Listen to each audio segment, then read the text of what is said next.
Okay, so I'm going to pick up and do a little bit of reading from Chapter 8, The Journey Back, subtitle 4, The Gift of Freedom, paragraph 4. The last thing we read was, "As God sent me to you, so will I send you to others, and I will go to them with you, so we can teach them peace and union."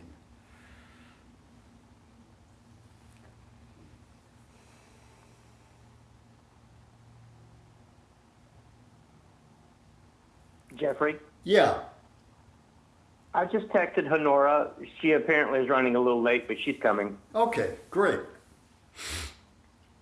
All right, thanks, Franklin, for reaching out to her. So, I'm sure she'll let us know when she joins in. And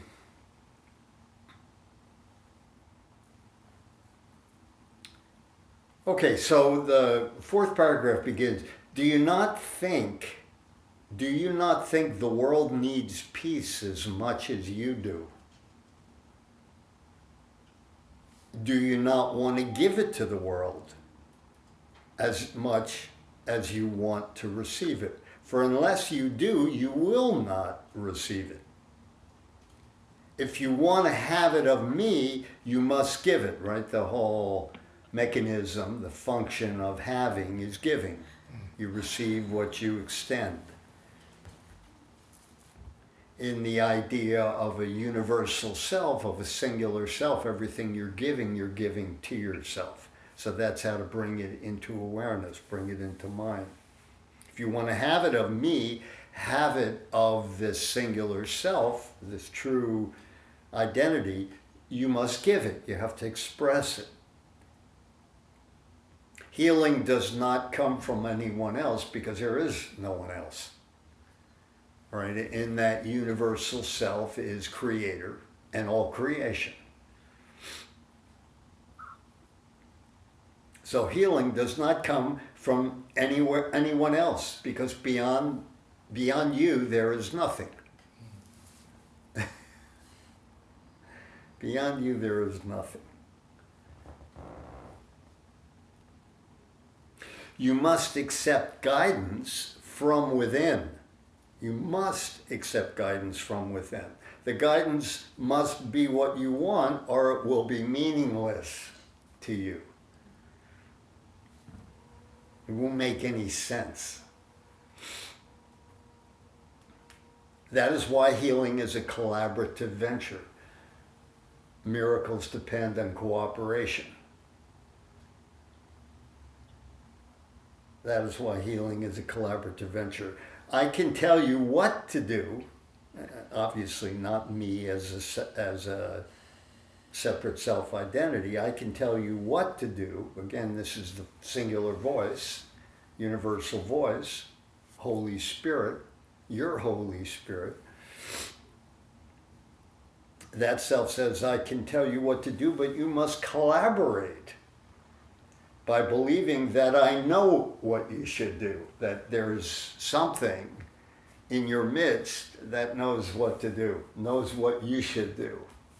Even though largely you're clueless, always clueless, having to do with the thought process that makes the world you think yourself to be living in, right? That whole process causes the perceivable loss of yourself. In order to have your world as you imagine it to be, you give up yourself.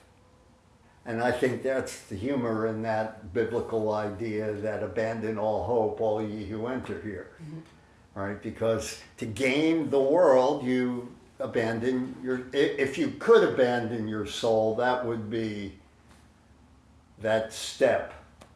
And everyone who's having a worldly experience believes that they did that. Mm-hmm. Right? We all believe what we see and what we see. Could also be a suggestion, right? Abandon all hope. Because the world keeps going because we keep hoping that we can make the world work, right? We keep hoping to make the world better. abandon all hope. Yeah. Drop that and accept what is, right? Isn't that Well, more- yeah, sure. There's always I'm using hope in an egoic way. yeah. No, You know what I'm I saying? understand. Yeah, by abandoning egocentric hope, you gain all complete hope, total hope. Right, real. You gain the promise of God, the reality in which all hope is rooted in or based on. But in order to get to that, you got to let go of everything else you think you have, that you're afraid to let go of, because if I give up the little I think I have, and that step doesn't work, Exactly. so. So I can tell you what to do, but you must collaborate by believing that I know what you should do. That's trust, right? Having trust, having a sense of there's got to be more to it than what I think, than what I perceive, what I see.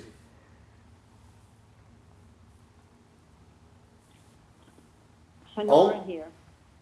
Hi, Honora. Welcome. Thank you. Only then will your mind choose to follow me. You first have to conjure up some sense of belief that there's something that knows, something beyond my sense of ignorance, aloneness, doubtfulness. Without this choice, the choice to follow this singular self, without this choice, you could not be healed because you would have decided against healing. And this rejection of my decision for you makes healing impossible. Remember, the whole separate self experience is predicated on denial, giving up everything that really matters, giving up truth in favor of what you think to be your reality, which we discover is not reality, but it's unreality. I Yeah, just want to Bridget. follow along. Where are you? I am in chapter 8, The Journey Back, subtitle 4, The Gift of Freedom. What did you say, chapter 8, The Gift of Freedom? Chapter 8 is The Journey Back. Okay. And then what's the... The subtitle is 4, The Gift of Freedom. Oh, I got it. Okay, cool. Yeah, and then we're in paragraph 4, at the end of paragraph 4. How does it start? Well, the paragraph that we just read starts with, do you not think the world needs peace? Okay, thanks.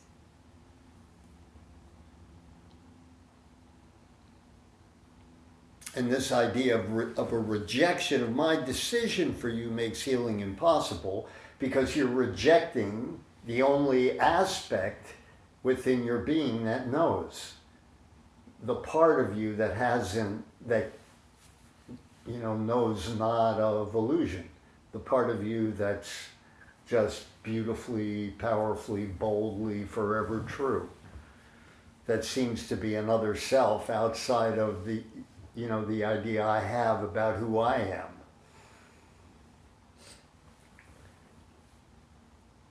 Healing, next paragraph, healing reflects our joint will.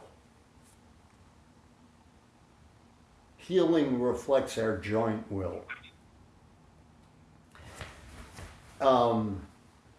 And reality, our true relationship, is a it's a cooperative experience. It's a shared experience. Everything real is a shared experience. The idea, we call it healing, but in reality, by gaining reality, through the sharing of reality, you regain the aspect of your own being that never needed healing. The part of your own nature that's forever as God created it to be. Forever and always. Which again is the first thing you got to get rid of in order for you to have the life you think to be your life. Get rid of what? You have to get rid of the truth. You have to get rid of I knowledge. see. You have That's to the get denial. you have to abandon your own truth, your own presence, self-abandonment. Denial is effectively denying yourself. So healing reflects our joint will because everything real is a mutual affair. It's a shared experience. This is obvious when you consider what healing is for. Healing is the way in which the separation is overcome. Another way to look at overcome is gone beyond, surpassing, surpasses, transcends. Separation is overcome by union. Union supersedes, precedes, and precedes the illusion of separation. You okay, Ilse? Mm-hmm. Do you need anything? Can I get you anything? I'm good, thanks. Yeah, Yeah, sorry okay. about that.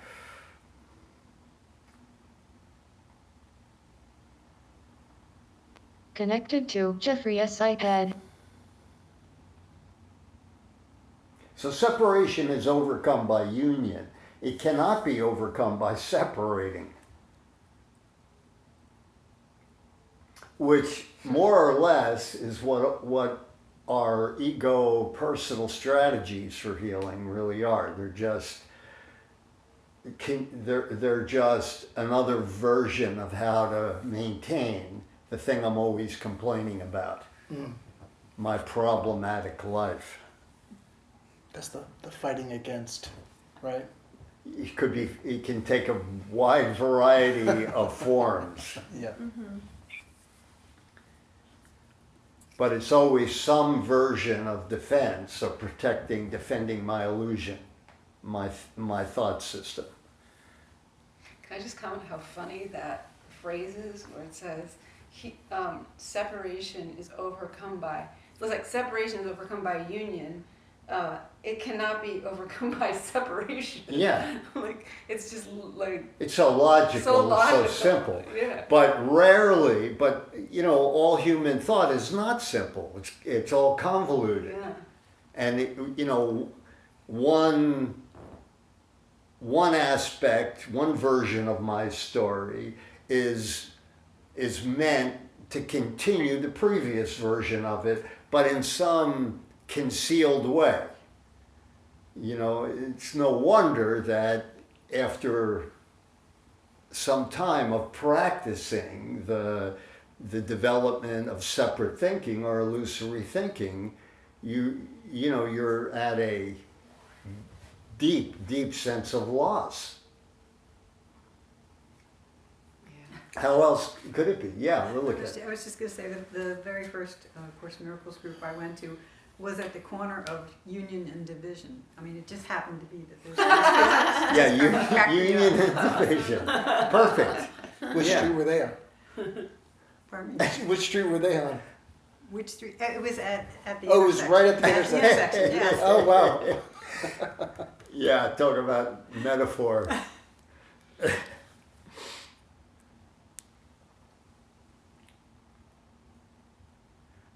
So separation is overcome by union. Duh. It cannot be overdone by separating. The decision to unite must be unequivocal. It must be one way, not divided. Or the mind itself is divided and not whole. Your mind is the means by which you determine your own condition. Your mind is the means by which you determine your own condition, because mind is the mechanism of decision.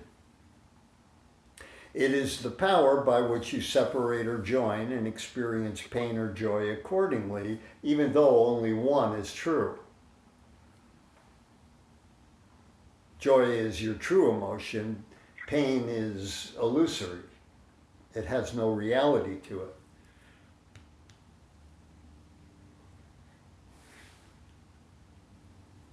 My decision cannot overcome yours because yours is as powerful as mine. It's the same decision. If it were not so, the sons of God would be unequal. all things are possible through our joint decision, but mine alone cannot help you. The good news is there is no mine alone. You know, we're all of the mind that we share with God. We're all of that one unified mind. All teachings are, all healing is the process, whatever that is for you, by which you learn to let go of everything else, of anything else. No matter how popular all that thinking is in your own experience, you learn how to just leave it alone, how to recognize it and leave it alone.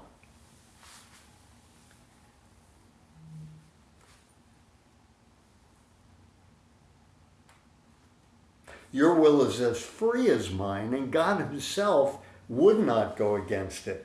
I cannot will what God does not will. I can offer my strength to make yours invincible, but I cannot oppose your decision without competing with it and thereby violating God's will for you. Nothing God created can oppose your decision. Nothing God created can oppose your decision, as nothing God created can oppose his will. God gave your will its power, which I can only acknowledge in honor of his. If you want to be like me, I will help you, knowing that we are alike already. If you want to be different, I will wait until you change your mind. I can teach you, but only you can choose to listen. It's all free will. I can teach you, but only you can choose to listen to my teaching. How else can it be if God's kingdom is freedom? Freedom cannot be learned by tyranny of any kind. And the perfect equality of all God's sons cannot be recognized through the dominion of one mind over another. It's, all one and one for all. God's sons are equal in will, all being the will of their Father. It's all one will. It's all the same thing. This is the only lesson I came. Yeah. Jeffrey, so the last part there where it Can I cannot will. Can you speak? Can you increase your volume? You're very low. How about now? Better. Okay, can you hear me? Yes. Okay. The part where it says, all right, now I just lost it. It was the end of 4, right? The end of 4. Okay. The end of No, All right, actually, where it was that last part? I just missed it. the last thing I read was the end of paragraph 6 in Okay, subtitle the end 4. of 6. That's where I was. Okay, here it was. Thank you. No,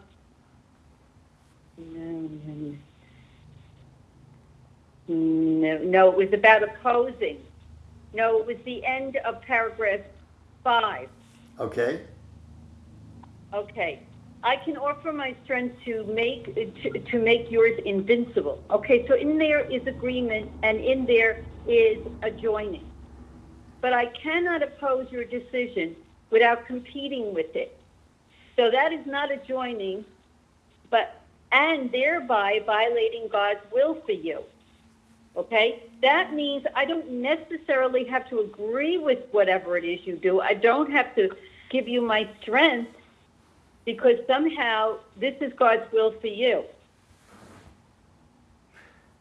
Well, I would just ask this question. If you are the limitless will of God in expression, if you are perfect love, if you are the light of the world, the light of God's radiance, and all of that is one thing, and it's unlimited, it's everywhere and it's everywhere always, what could you possibly be in disagreement with? No, I mean, I am all of that. That's for sure. And so are you.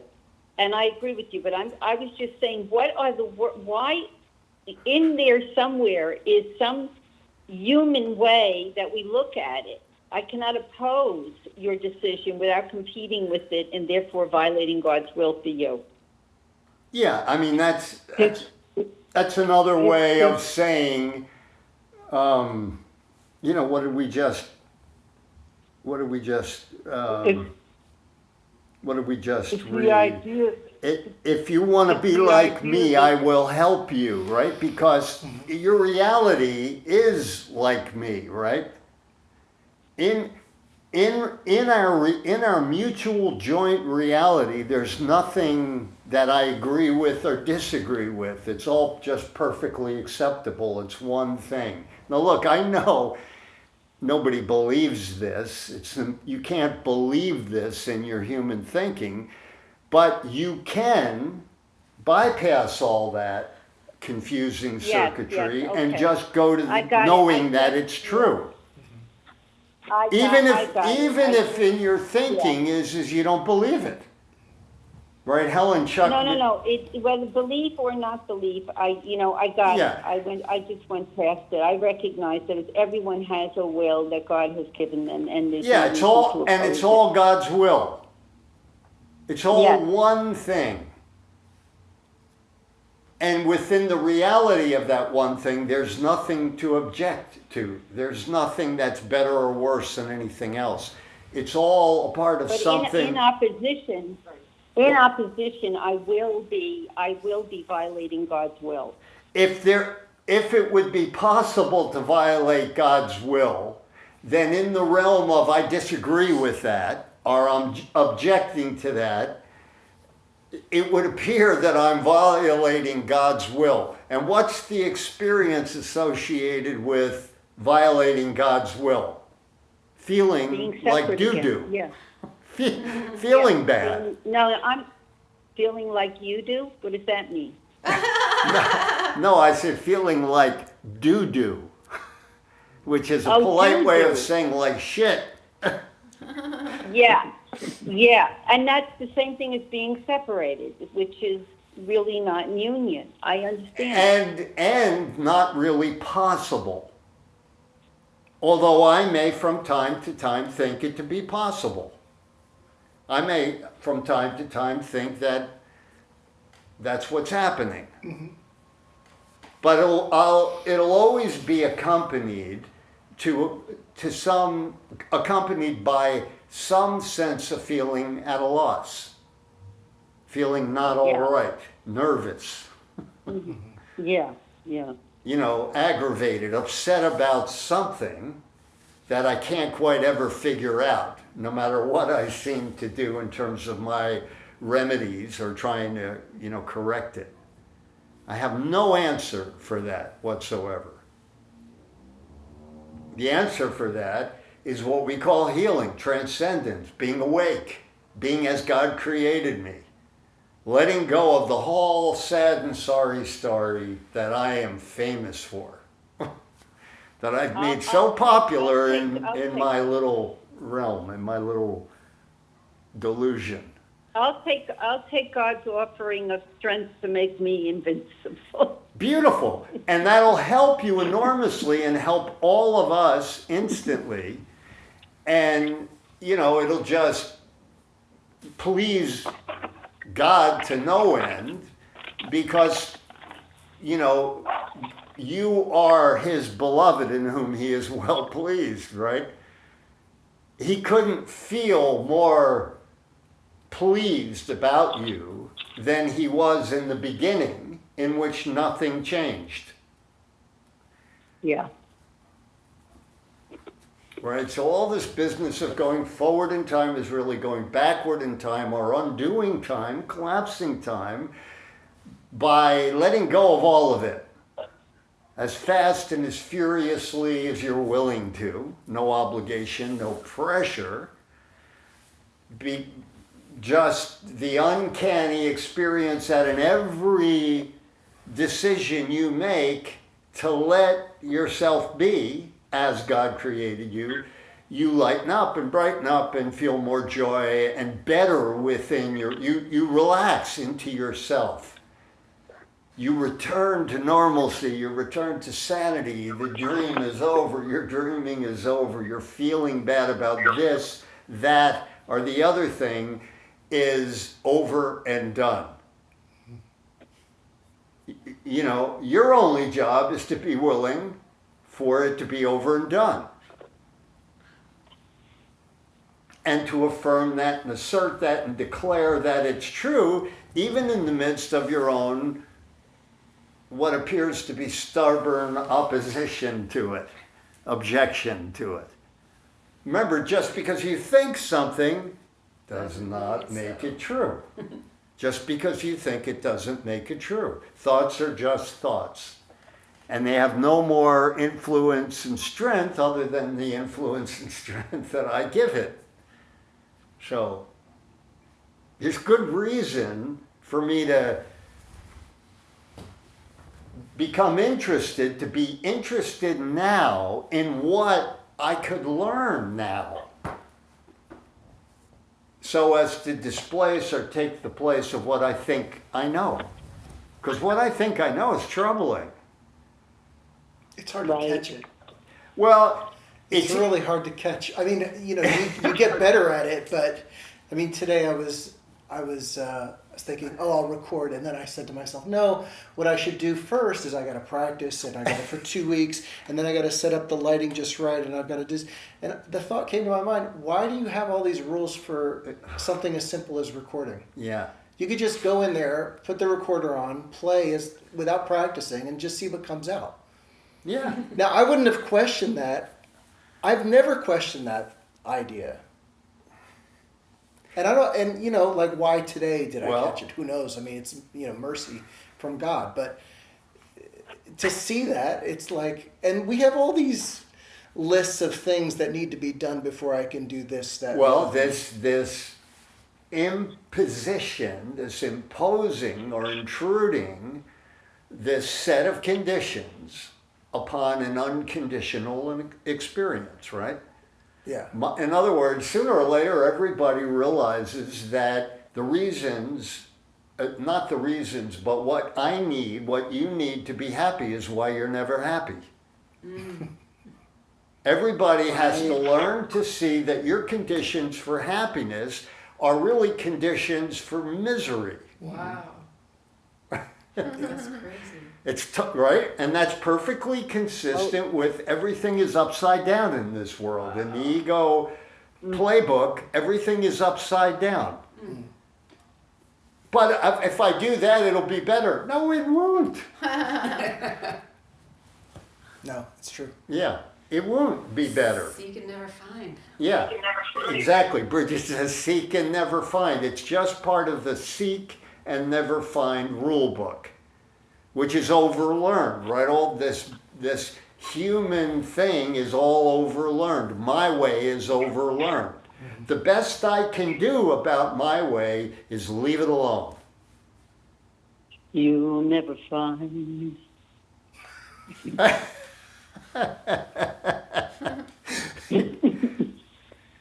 Yeah, leave it alone. Learn to leave it alone, and as you learn to let it be, it will let you be. Because it has no control or power over you. It only echoes back to you or feeds back to you the tyranny, the authority that you give it. If you want... Oh my God, you're so right. If you want a tyrannical dictating entity within you that's judging your experience at all times, then you're going to have that. But you know, it will be perfectly consistent within itself. It'll always be robbing you or depriving you of your peace. Always. Go ahead, Bridget. Yeah, so this is bringing up something for me that, like, I have been really trying to turn my will over to God. And it's saying that if I'm not at peace, then I'm not truly turning my will over. So, and this is kind of saying the same thing, But yeah, I feel like I am. Like I'm desperately wanting to Oh, you not did. have my way. Oh, you definitely did. What? You definitely did turn your will over. You did surrender. But I'm still suffering, so I don't understand. Well, What am I doing wrong? That's Well- my ego wants to say you must be doing something. how do I know I'm suffering? I'm disagreeing. If I'm really honest with myself, i.e. with you right now, I don't know anything. I don't know that I'm suffering. I don't even know what suffering is. Now, if I want to make a case about suffering, I can make a case. I know how to do that. And I'll probably find it pretty easy to get agreement. Right? Yeah, easily. Because it's easy to make that case because, we all seem to be agents for that case, Yes. right? So, but if I'm going to tell the truth now, and remember, Mark Twain said, if you never tell a lie, you don't have to remember anything. So if you're going to really give up transcendence as a chosen state of being right now, then that means giving up what you think you know, and that includes I'm suffering. Okay. Because if the truth be told, I don't even really know what suffering is. And the more I lean into that experience of not knowing, the better I feel. My day is improving exponentially as we go. And I'm using this as an opportunity to really exploit that, to really emphasize that. I need your help. I need your help. I need your tolerance, your mercy, your openness, your willingness, your friendship to be able to make a case for what I want. Now, I'll do that knowing full well that it's good. If it's good for me, it's going to be good for you. And I've had enough experience in this dynamic of teaching and learning, which is one and the same thing, to know that, there's something in you that can make a compelling case for what's true.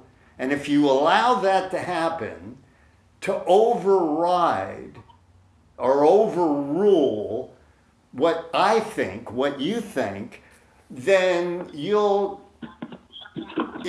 be a compelling experience. Others with you will get it with you. Because underneath the crust and the crud and I don't agree with that, and what do you mean by that? Underneath that is just feel good. Deep, powerful, I don't have any reason or understanding for why I feel good, just feel good, in which there is no limit to.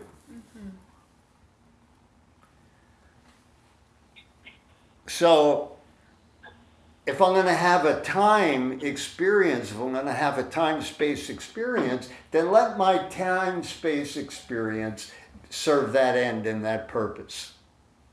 And that's a miracle, and that has nothing to do with my story in my history or yours. It has to do with what's possible in the business of letting go and letting God, in the business of shared will, and this experience of healing, coming alive, coming awake, coming out of my little den of darkness, and I think I know, and how come I'm feeling this, and I thought I did this, but I didn't, obviously I didn't do it because I feel this. We're so bound to this system of logic that, how logical is it if the effect or the result of your logic is you don't feel well? Terrible. Yeah, how logical is that? How useful is it? It's not useful. It's not practical. It doesn't make any sense. God couldn't have created it if it leads to the absence of joy. to the sense of to a sense of anxiety, to a sense of I'm sure I'm anxious. I'm sure I'm afraid. You know, I'm sure I feel like crap, you know? But even that, saying I'm anxious, the assumption is that that's wrong. Well, anxiety, oh, it's Or it's anxiety. bad. It's Yeah. bad. It's wrong. I shouldn't be feeling this. There's this book I got. It's about Alexander technique. I don't know, you know about Alexander technique? Only superficially. Right. Most people think it's I'm about. a teacher of Alexander. Oh, okay, cool. But anyway, there's this book. I forget the guy's name, but he talks about this situation where this person was very nervous getting on stage and performing, a cellist, and he's very nervous and he did all the breathing exercises and the meditation and all this. And the teacher, the Alexander teacher, said, "What I want you to do is I want you to go on stage and play as nervous as possible. Yeah, be very nervous. Be as nervous as you possibly can." And of course, Yeah, you in this can't do book, it. you know, he realized that anxiety, nervousness was only a problem because he kept telling himself it was a problem, and he wanted to get rid of Right, it, resisting which is separation. Resistance Yeah. equals persistence. Yeah. So the teacher just said, "Well, just Right. okay, use that. Exactly. I can use this, really? Yeah. I mean, you know." How do you, I don't even know what that means though. Well, that's true, but in other words, Embrace it Yeah, as just part of let it- what's Okay. that's part of what you're doing, yeah, I guess. you know, I mean, for musicians, 'Cause we're I'm always very- trying to get rid of those. I label myself anxious, so. denial, this underlying illusion of being an objection, contradicting myself. Walt Whitman said, I contradict myself. In this business of denial, which takes many, many forms, you know, since it's such a weak position because it's untrue and you know it, you're always trying to enroll other people into buying into it. Because then you get to be right for another nanosecond or two. I can remember way back in the days of EST, Earhart Seminars training, one of the things that trainers used to do, people would, you know, raise their hand and they would make a case about something, some reason for why they were feeling upset or something. And the trainers would say, you know, I want you to feel as angry as you feel or as you've ever felt. I want you to be just that way. I mean, I've used that in here at times when I have people, you know, who are really kind of locked into wanting to make an issue about the way they are. You know, I'll often say, that's the way you are. I want you to be just like that. I am perfect with you being just like that. Anxious, nervous, afraid, pissed off, whatever it is. Because in the business, in this deceitful business of being against yourself, of being in self-denial, you need others to support your delusion. And if you're not getting that support by someone trying to talk you out of it or convince you otherwise, it'll just kind of blow over because it was never true to begin with. And as you move beyond the need or the attempt to try to get agreement for it, use the circumstance to serve your self-denying interests or purpose, as you move beyond that, it just goes away. You don't know anything anymore. You just enter into the state where you don't know. And believe you me, not knowing is pretty cool. It just feels wonderfully different and light and just okay. And feeling okay is so rad, so radically unusual in the human experience. Just feeling okay, I'm okay. I'm really okay. Something I hear people talk a lot about is trauma. as kind of this like untouchable piece of evidence. Yes. You know, and when I hear that, I'm just like, okay, well, don't worry, I'm not gonna mess with that. But I'm kind of thinking, well, I could easily bring some of that up too. I mean, I don't want to live in that story today, but. And I don't recommend it for you, right? Right. So you can have it because it's up to you. It's your story. But even But to say I wouldn't recommend it, I feel like I'm sort of. Yeah, I would like to have a way to speak to people about this. That I feel like I'm threatening this thing they're holding so. That's Nothing what the real. trauma is, right? Nothing real can be threatening. Yeah. Are you yourself? You're not? Well, then who am I talking to? Oh wait, am I myself? Oh, I thought you were asking, am I threatening? No. Oh. Are you yourself? Yes. And that self would be your real self because there is no other self. And in the reality of who you truly are, there's no problem, is there? No. Yeah. And so you would then be able to express no problem in an unlimited variety of shapes and forms and symbols and stuff. Mm-hmm. And by doing so, you would reach that other aspect of you embodied in who the other seems to be. And you would be standing up in the name of your being together, your being one self. Yeah. You know, my workbook lesson is together. We stand together, Christ and I. We stand together, Christ and I. Christ and I. Mm-hmm, You. I'm talking to you. The Christ. We stand together in peace and in certainty of purpose. Certainty of purpose. So in that certainty of purpose, in my deepest and truest sense that we share an experience of invulnerability because God is here, I don't have to worry or be concerned about anything that I say. Because in the truth of what we are, misunderstanding is impossible. Right.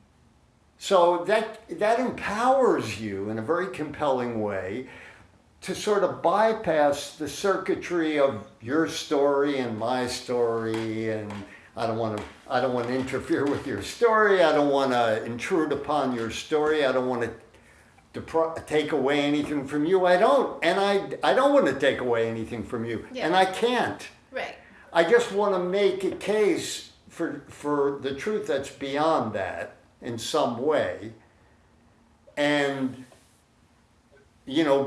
live and breathe into that experience that only that truth is true, as a bridge into the experience of the reality of it, in which our ability to share that is unlimited, and so our ability to feel good is unlimited right now.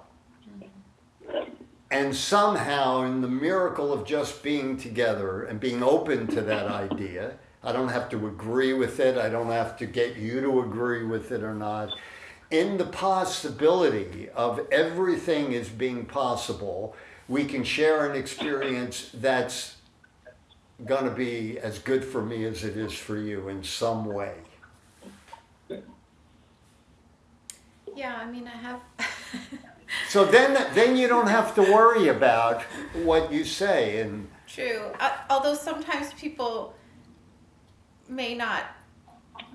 Well, I've had experiences where I've been practicing the lessons or coming here and listening to recordings and so on, and then I'm in a conversation with somebody and I'll just say something that to me is perfectly matter of fact, like, yeah, but you're totally fine. And their reaction is like, no, I'm how not. dare you? Yeah. You know? and to say, yeah, but you're perfect or whatever. It's So if somebody says, no, I'm not. Okay, all right, you're not. Okay. yeah, just kind all of right, move you're on. not. I mean, occasionally people get offended, but Well, they that's may, okay, I guess. yeah. I mean, they may appear to be momentarily. They may appear to be momentarily Right, yeah, offended, yeah. but you know, it isn't anything that the miracle can't overcome. Right. And the miracle might then take place. Okay, is there anything you know you want me to know about that, or is there anything I can help you with about that, or oh, okay, you know. I'll just, you know, that's sort of my cue to just listen and not Right. talk for a while. Right. Yeah. It's usually coming. I haven't like nothing. There's no premeditated idea that I'm trying to share with them. It just comes out, and then I realize, whoa, this is jarring to. But it's okay, you But know. it's okay. Look, the truth is, Yeah. it can be shocking. Right. You know, it can be jolting. It can be like, Right. whoa. Right. Yeah, well, the course like says that, like you're supposed to stand for someone's, the truth, that they are okay. Mm-hmm. But sometimes just, you know, the other person's just not ready to hear that, you know, like. And that's fine, isn't Yeah. it? And that's okay too. Absolutely. That's they a might part That's the of. tricky part. Right. That's a part Because of. this is I mean I think Ilsa's you might be, I'm not saying you are, but it's possible, like with my friend, it's very tempting for me to see him as a problem because he goes to a therapist and he takes medication for anxiety and paranoia. So it's really easy for me to want to, let me give you some course concepts I to know, think of right? and it'll help you, you Yeah. know, when in fact the course isn't telling you to do that at all. It's just saying be with your friend as they are completely, because as they are as perfect as you are. Yeah. And that's tough because the mind wants to come in and says, but I know he has problems because he told me. And But I the know- reality of. Well, that goes back to the end of 5 again, paragraph 5 again. It goes right back to that. Well, yeah, but in reality, you know, the end of 5 is really the end of time, isn't it? It's the end of time and the end of space. It's really what was true in the beginning. At every moment and at every point in the sequence of what we call time and space is wholeness and perfection. So we're always coming back to reality. And reality is completely acceptable to every living thing, no matter what Right. I say about it or they seem to say about it. So someone can be making and grandstanding a case for some fantastic version of their nightmare, and you can be hearing all of that and certain of the truth in them, which is as true for you as it is for them. And therefore being in that experience of being beyond the distortion called my story versus your story. Just in the knowing of the truth. If I know the truth, then I don't have to convince you of anything, because I don't need to convince You myself. don't have to convince them of their truth. Yeah, it's all good, and your understanding and acceptance of that is the expression of it. It's the resonance of it. It's the moment of truth dawning in your own awareness, inner awareness, as well as in theirs simultaneously. And if that takes the shape and form of them not seeming to get it, or wanting to go on and complain about this something, okay, fine. I guess there's a difference, let's say with Kevin's friend, for example, where you're sort of like in the background thinking like, yeah, but I know, you know, you've got Yeah. these so-called problems, but Yeah, they yeah. don't exist, blah, blah, blah. There's that where you've got it going on in your head, but you're not saying it, Right. versus saying like, look, I know you say you have the problems. I don't see it that way. I see you as perfect, but if you want them, that's fine. We can, I can be with that. It's all good. It can come see what I down mean? as simple, you know, you don't, I'm really glad you're here, you know, like, I'm really glad you're here. And you know, I hear what you're saying about, you know, this, that, and the other thing, but I'm just really glad you're here. I mean, that's comforting to me that you're here. And in the being at rest and in comfort about that, you know, we move to a brighter shared experience in which we all know that to be so, you know. Mm-hmm. We lose it to the extent that I don't believe it's true and therefore I need to convince you of something. Right. I need to take away your problem. In order to take away your problem, I have to give you your problem. Yeah, right. I've got to make a problem. And, you know, and the next time you see them and they see you, if they run the other way, you could just smile and wave. Which is really all that was ever necessary in the beginning, was your joy and your acknowledgement. You're shining, you know, your energy, your all right energy. When you're all right, the world's all right with you. It has resonance to it. It has cloud. It has tinsel strength. It has a vibe to it. And that vibe is beyond that sense of weak, isolating loss, you know, having to do with being separate. So you don't really have to worry so much about anything. All I need to know is that it's all right. It's all right. It's better than what I think it to be. It's better than what you think it to be. And let whatever that quality is do the exchanging and the informing, you know. And you can be firm about it. Gentle but firm. You know, there's always a gentleness to that, a tenderness to that. Because the truth isn't trying to overcome anything. It's just tickled pink that everything is the way it is. You know, the truth just loves it to be true, loves the fact that it's true.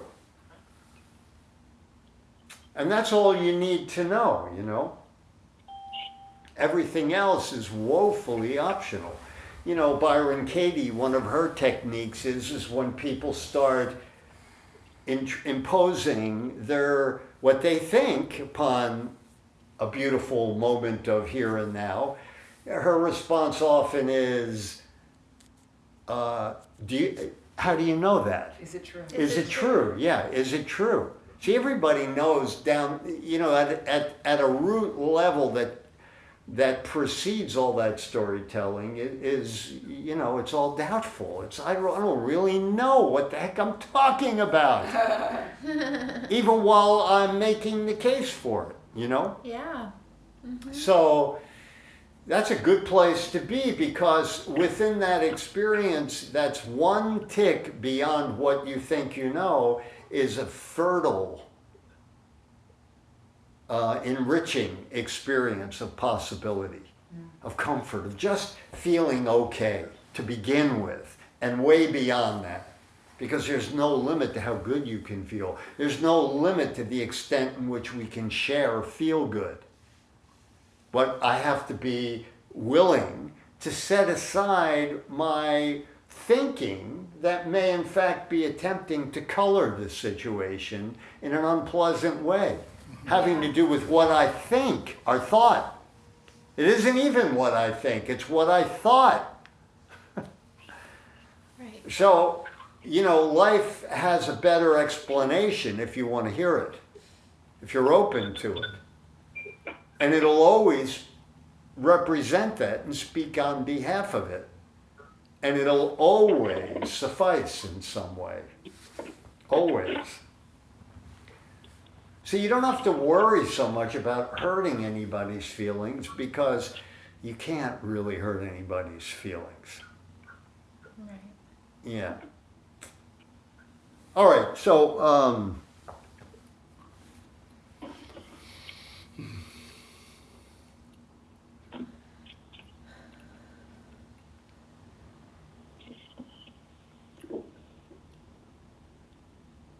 okay, so 7. Let's read 7, and then we'll read a little bit from psychotherapy, purpose, process, and practice.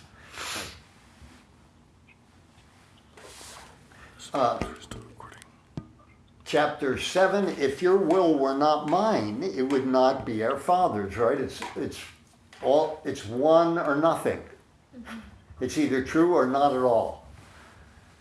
And of the two, only one is true. If your will were not mine, it would not be our Father's. It's one unanimous experience, incomprehensible to the ego mind, but totally true within you and for you.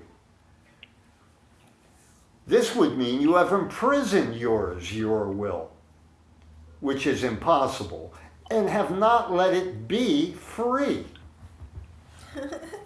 And that, that speaks of arrogance, right? The idea that you can overcome your own will, the will of God, which created you whole and perfect. You can't. You only think you can.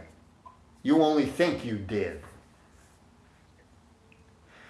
He goes on to say, of yourself, this idea of a separate, isolated self, you can do nothing. Because of yourself, you are nothing. Because of the separate, isolated self, you're nothing. That doesn't exist. There's no such thing as what you think yourself to be. Connected to Jeffrey S. iPad. Of yourself, you can do nothing. Because of yourself, i.e. separated self, you are nothing. That's a great line. And then he says, same for me. He says, I am nothing without the Father. I am nothing without free will, creative will. I am nothing without the Father. God the Father is free will, the unified, unifying expression of all that is. I am nothing without the Father, and you are nothing without me. Because by denying the Father, you deny yourself.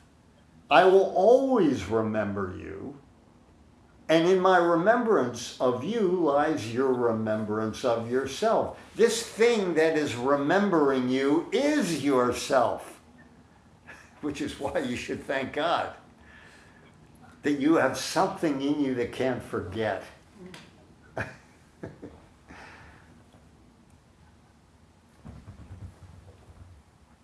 I will always remember you, because yourself is you. It can't forget. Only you think forgetting is possible. It isn't. I will always remember you, and in my remembrance of you lies your remembrance of yourself, because it's one self. It's one memory, one living memory, one unforgettable truth. You are always only as God created you. Nothing changed. In our remembrance of each other lies our remembrance of God. And in this remembrance lies your freedom, because your freedom is in Him, in this unified, unifying creative will. Join then with me in praise of Him and you whom He created. This is our gift of gratitude to Him, which He will share with all His creations, to whom He gives equally whatever is acceptable to Him. Because it is acceptable to Him, it is the gift of freedom, which is His will for all His sons. By offering freedom, you will be free.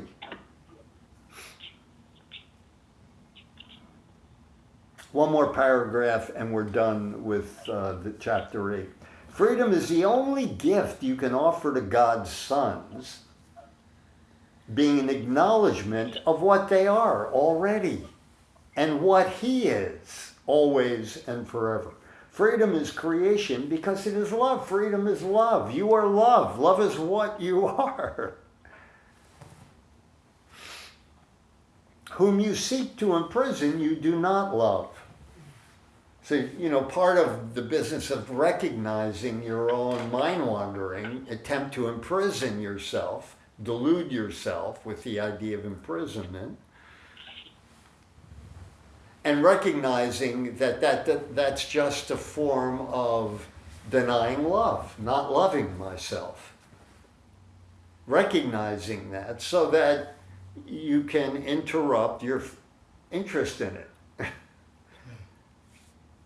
Why would you be interested in thoughts that disturb you?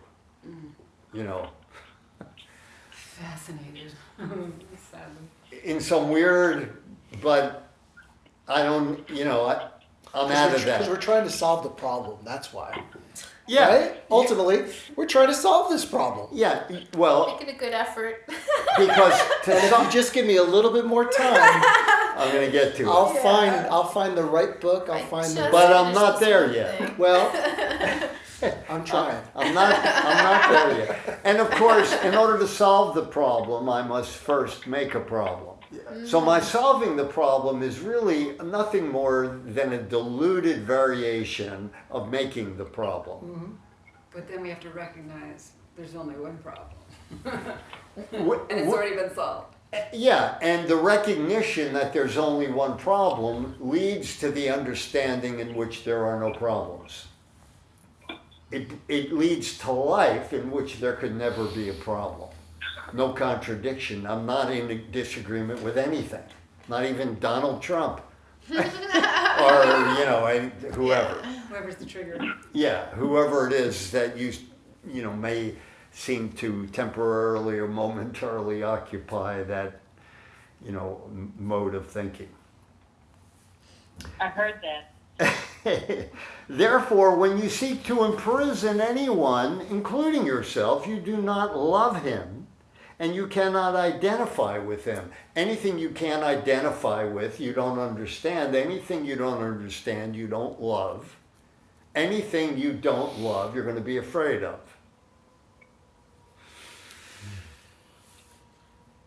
When you imprison yourself, or when you attempt to imprison yourself, you are losing sight of your true identification with me, with one Son, Holy Son, Christ, the one and only. When you imprison yourself, you are losing sight of your true identification with the one and only, with me, the one and only, and with the Father, right? Because that's a unified experience. God and the Father are one.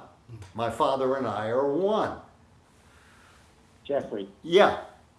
Jeffrey. Yes. As we're reading this, there's one word that keeps coming to my mind. It's judgment. It's like when you judge, you are separate. You're creating the illusion of separation. Unless you judge as God judges. And all, God's one response, God's judgment is only love, only tenderness, only gentleness, Exactly. only I love you. The final judgment is I love you. That's it. All I got is I love you. I have nothing else to say. That's so beautiful because I've heard people try to refrain from judgment. Yeah. And it's it just doesn't sit right with me because I'm like, yeah, but then you're just holding tighter and tighter. Right. Yeah. And I love that it's like, well, just give love. You're just, or The better be way. love. I don't know. Yeah. The better way is I have all these limited thoughts, call it whatever you want to call it, judgments, whatever. I have all of that and I love you. Or even better, I love you and I have all these thoughts, which, by the way, I'm not even going to talk about. Why would I want to speak about? I'd rather, I love you. Let's just express I love you, see what that does. As a way of moving out and away from this agitation, this sense of illusory problem, in which there are no fixes for, no solutions to. Right. So when you imprison yourself, you are losing sight of your true identity with me and with the Father. Your identification is with the Father and with the Son simultaneously. It cannot be with one and not the other. It's all or nothing. And nothing is not an option. If you are part of one, you must be part of the other, because the whole is in each part. The whole is greater than the sum of the parts. The whole is greater than the sum of the parts. Don't worry about the parts. See the whole in every living thing. See only love. So if you are part of one, you must be part of the other, because they are one and the same. The Holy Trinity is holy because it's very simple. It is one. It's one thing. If you exclude yourself from this union, you are perceiving the Holy Trinity as separated. You must be included in it because it is everything. Unless you take your place in this totality, in this oneness, unless you take your place in it and fulfill your function as part of it, the Holy Trinity is as bereft, empty and meaningless as you are. No part of it can be imprisoned if its truth is to be known. How do you know it? You express it. Even in the midst of I don't know, you express it. Something in you knows. Give that some airtime.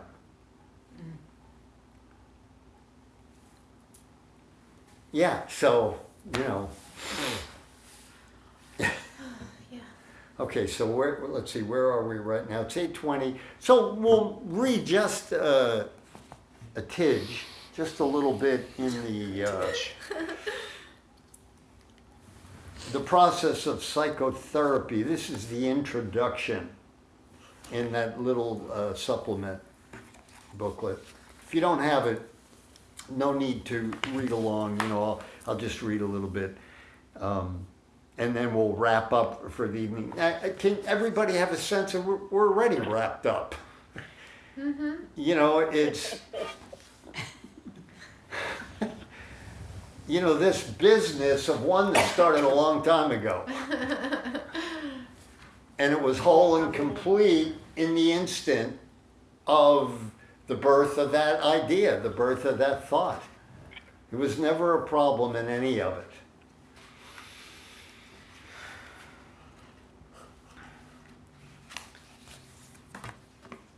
So, introduction, the process of psychotherapy. Psychotherapy is a process that changes the view of the self. That's all we're doing here. Everything is psychotherapy, everything. Everyone is your therapist. And because they're all host to God's teacher, to one voice, to the voice of God. Psychotherapy is a process that changes the view of the self. At best, this new quote-unquote self is a more beneficent self-concept. But psychotherapy can hardly be expected to establish reality. That is not its function. If it can make way for reality, it has achieved its ultimate success. Miracles open the mind. So clear. Yeah. Its whole function, the whole function of psychotherapy, in the end, is to help the patient deal with one fundamental error.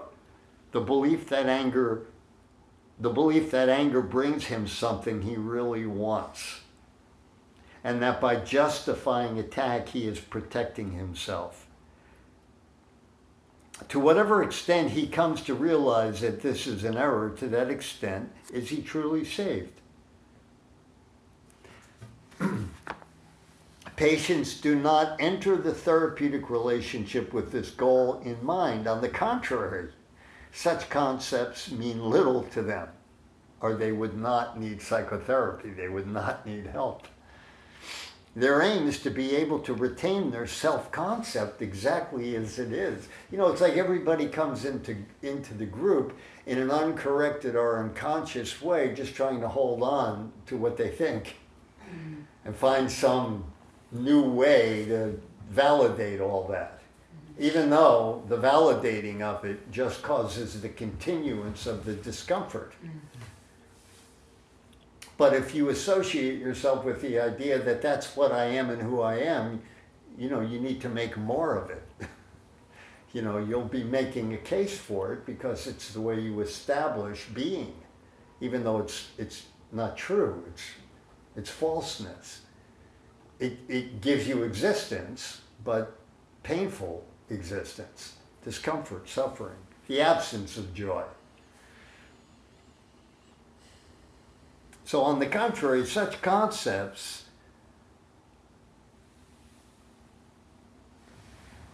mean little to them, or they would not need help. Their aim is to be able to retain their self-concept exactly as it is, but without the suffering that it entails. Their whole equilibrium rests on the insane belief that this is possible. And because to the sane mind it is so clearly impossible, what they seek is magic. In illusions, the impossible is easily accomplished, but only at the cost of making illusions true. The patient has already paid this price, now he wants a better illusion.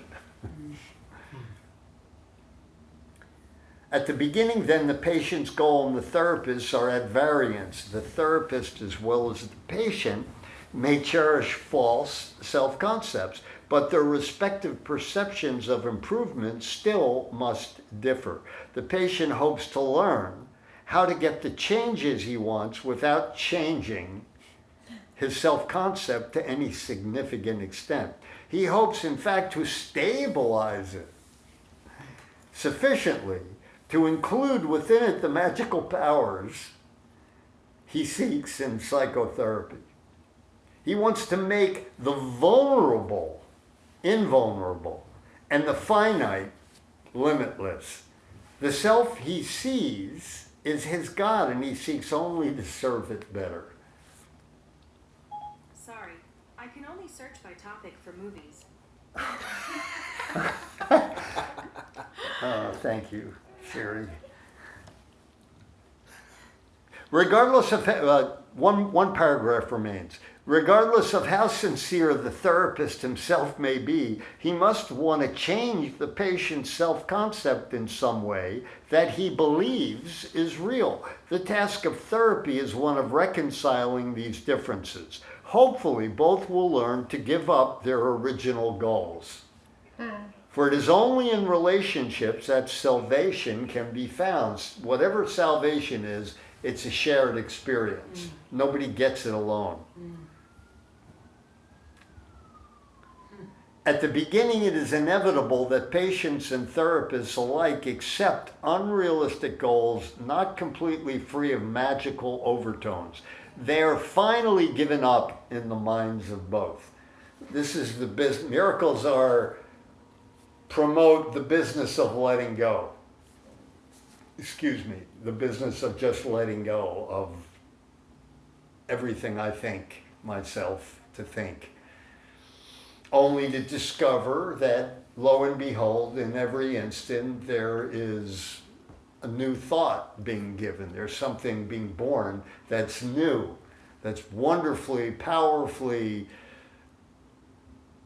alive and awake, senior to all that stuff that I've been clinging to. All right, so let's stop there for today. And, Great. You know, where are we now? 8:27. We're right down to the end. If anybody has any thing they want to share or... I just have a question. Yeah. So, is in the course viewpoint or opinion, is psychotherapy something that is helpful or not? I don't know. The little bit of reading I've done, it's like everything. Everything, depending on the teacher that it's serving, can either be helpful or can either be an asset or a detriment. It can help or it can lead away from help. I mean, that's such a revolutionary approach to therapy. I mean, most therapists that I've encountered are doing the opposite of what you just read. It's my experience. Yeah, that may be the case. I mean, it's like, oh, great, you have a problem.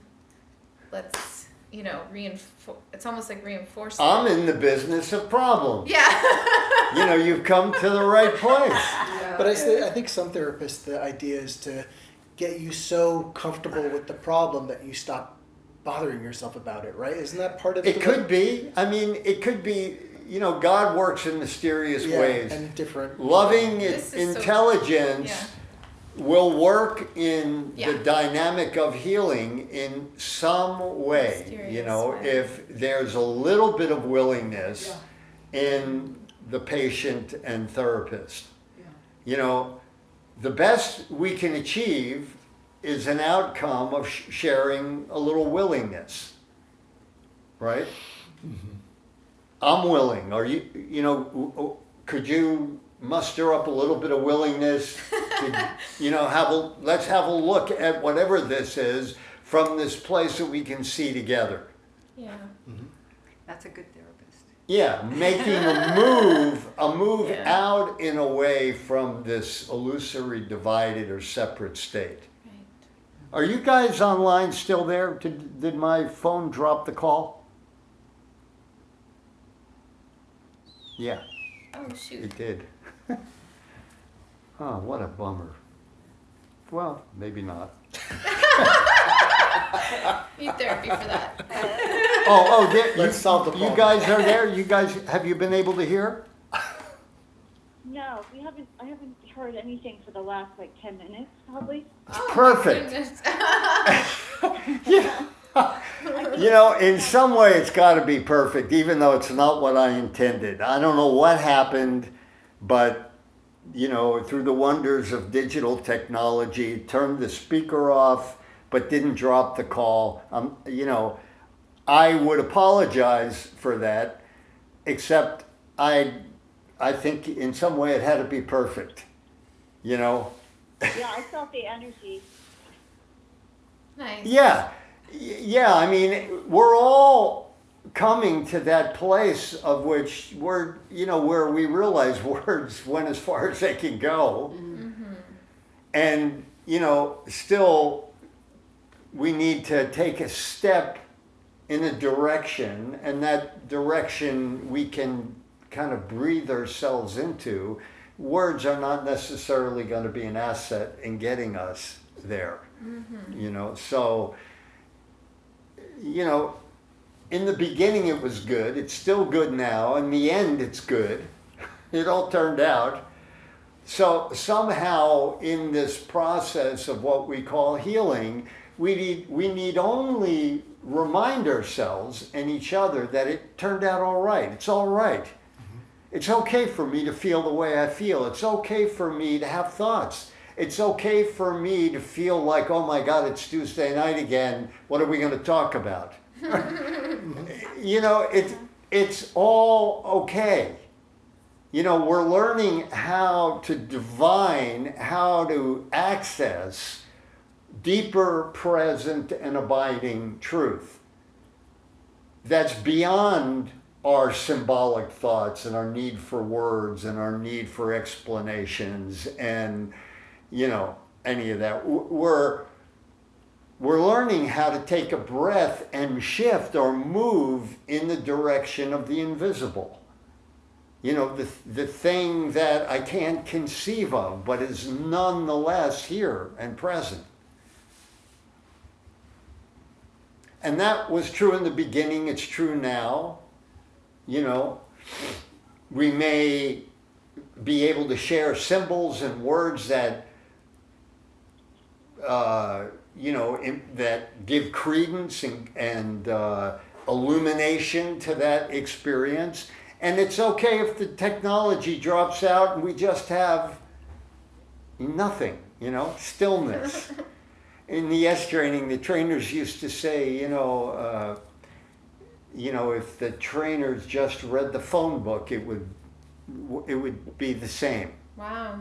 The result would be the same. It's not in the words, but it is in you. And which is why whenever two are joined, what you're joining in is that truth that's beyond anything you can conceive of, in which you're always capable of remembering it, celebrating it, honoring it, sharing it, bringing the experience of it to mind, which is beyond words. It's never going to fit very comfortably in words, but whatever words arise will suffice, there'll be enough. And if if the words fall away and it just gets quiet for 10 minutes, thank you very much. It's all good. You have the right to feel good. That's all this is about. It's extraordinarily simple. You've been saying that to me for like 10 years. I think it's the first time I'm really hearing that.